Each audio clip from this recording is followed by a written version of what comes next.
जय हिंद एवरीवन, स्वागत है आपका वी नेशन 111 के एक नए एपिसोड में, जहां आपके लिए लेकर आते हैं इंडियन डिफेंस की प्रमुख अपडेट्स को सबसे पहले। तो चैनल को सब्सक्राइब करना मत भूलिएगा। आज के अपने अपडेट की हम शुरुआत करने वाले हैं पिनाका के एयर लॉन्च वेरिएंट को लेकर आई एक रिपोर्ट से। आप सबको पता है कि ऑपरेशन सिंदूर के दौरान भारत ने रैमपेज मिसाइल की सहायता से पाकिस्तान के जो मल्टीपल एयर बेसेस है उनको टारगेट किया था। और रैमपेज के बाद एक बार फिर से ये मांग उठी कि जिस प्रकार रैमपेज को हमने यूज़ किया है, तो क्यों ना पिनाका का जो एयर लॉन्च वेरिएंट है इसको भी यथाशीघ्र डेवलप करके लाइट कॉम्बैट एयरक्राफ्ट तेजस, सुखोई 30 MKI और राफेल जैसे प्लेटफॉर्म में यूज़ किया जाए।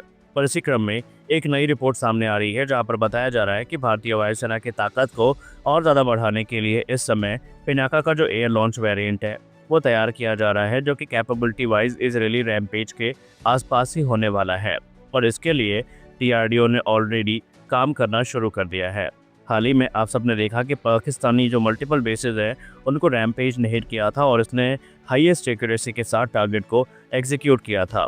तो इस समय defence research and development organisation Indian air force के साथ कोलैबोरेशन में पिनाका मार्क 4 को विकसित कर रही है और इसका एक एयर लॉन्च वेरिएंट भी तैयार किया जा रहा है, जो कि नेक्स्ट जनरेशन रॉकेट होगा। और इसकी प्रोजेक्टेड रेंज 250 से लेकर 300 किलोमीटर तक क्लेम करी गई है। ये एक कॉस्ट इफेक्टिव और इंडिजिनस अल्टरनेटिव होगा long range air launch cruise missile का, क्योंकि आप सबको पता है कि जो एयर लॉन्च क्रूज मिसाइल्स होती हैं ये काफ़ी महंगी होती हैं और इनको बड़ी संख्या में यूज़ करना हमारे जेब पर भारी पड़ता है। तो इनके लिए एक कॉस्ट इफेक्टिव अल्टरनेटिव जो है वो एयर लॉन्च पिनाका होने वाला है और इसके लिए DRDO ने काम करना शुरू कर दिया है। और ये प्रोग्राम कहीं ना कहीं रैमपेज से इंस्पायर्ड है, जो कि एक सुपरसोनिक लॉन्ग रेंज के एयर टू ग्राउंड मिसाइल है, जिसको इजरायल एरोस्पेस इंडस्ट्री और इजरायल मिलिट्री इंडस्ट्रीज़ के द्वारा मिलकर विकसित किया गया है। और इसी मिसाइल ने पाकिस्तान के हाई वैल्यू एयर बेसेस, जिनमें नूर खान एयर बेस, इसके अलावा रफ़ीकी, मुरीद के और इसके अलावा और भी कई जो हाई वैल्यू एसेट्स है, इनको तबाह किया था। इसकी जो रेंज है अप्रॉक्सीमेटली 250 किलोमीटर होती है। वही इसके ये तकरीबन 150 किलोग्राम तक के हाई एक्सप्लोजिव वॉरहेड को कैरी करने में सक्षम होती है। रैमपेज ने प्रैक्टिकली अपनी जो कैपेबिलिटी है ये हमारे सामने प्रदर्शित करी है।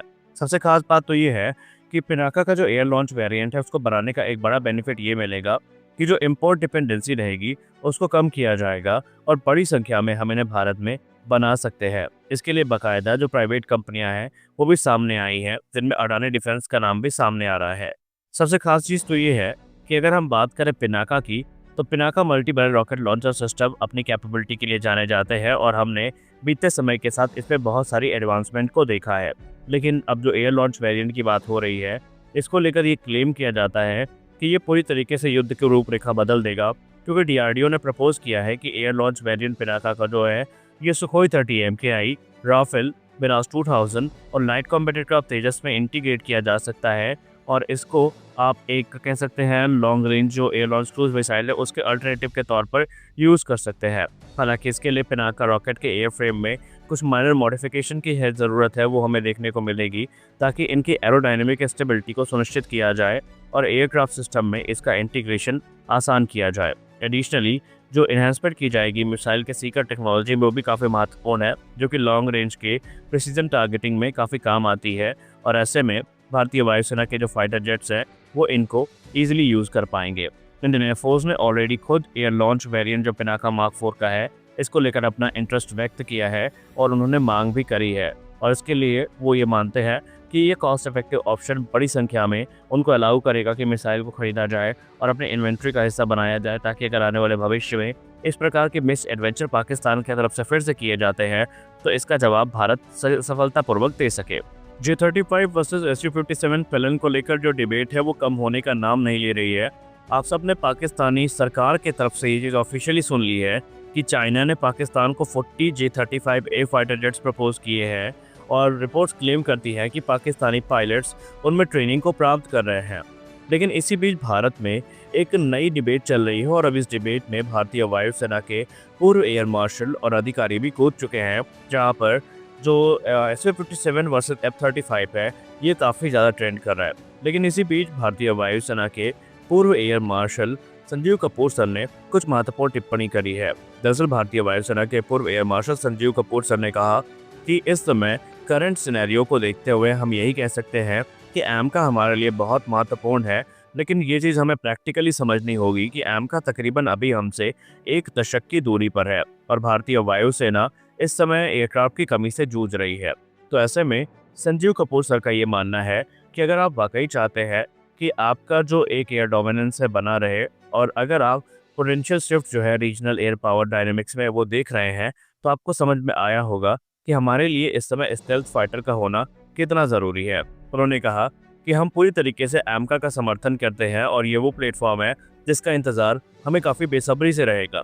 लेकिन प्रैक्टिकलिटी को भी हमें यहाँ पर देखना होगा, क्योंकि चाइना पाकिस्तान को J-35 के 3 से 4 स्क्वाड्रन देने के लिए प्लान कर रहा है। इनिशियली वो सिर्फ 1 से 2 स्क्वाड्रन तक स्टिक है, लेकिन ये नंबर 3 से 4 स्क्वाड्रन तक पहुंच सकते हैं।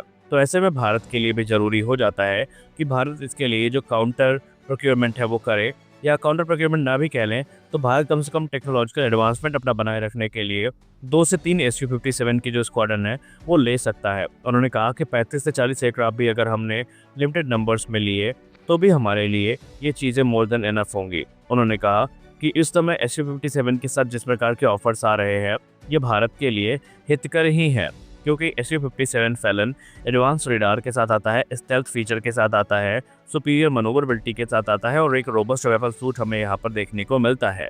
और क्योंकि रशिया ने सुपर 30 अपग्रेड का भी ऑफर किया है, जहाँ पर भारत के पास ऑप्शन है कि मिशन कंप्यूटर के साथ साथ जो गैलियम नाइट्राइड बेस्ड एसा रेडार है उसको भी इंटीग्रेट कर सकता है भारत।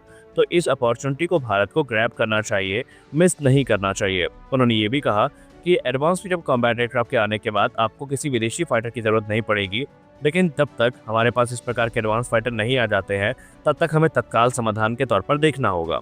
हालांकि आपको बात याद दिला दें कि रिपोर्ट्स ऐसा दावा करती है कि जून के अंत तक अमेरिका की तरफ से फॉर्मली F-35 को लेकर कुछ बड़ी रिपोर्ट्स देखने को मिल सकती है, लेकिन जब प्रैक्टिकल ऑप्शन की बात आती है तो यहाँ पर Su-57 फैलन सबसे ऊपर है। रूस यहाँ पर लोकल मैन्युफैक्चरिंग के साथ साथ ट्रांसफर ऑफ टेक्नोलॉजी और इसके अलावा जो इंडियन मेड वेपन सिस्टम का इंटीग्रेशन है उसके लिए भी अब मान चुका है। बस ज़रूरी है भारत के एक हामी के लिए।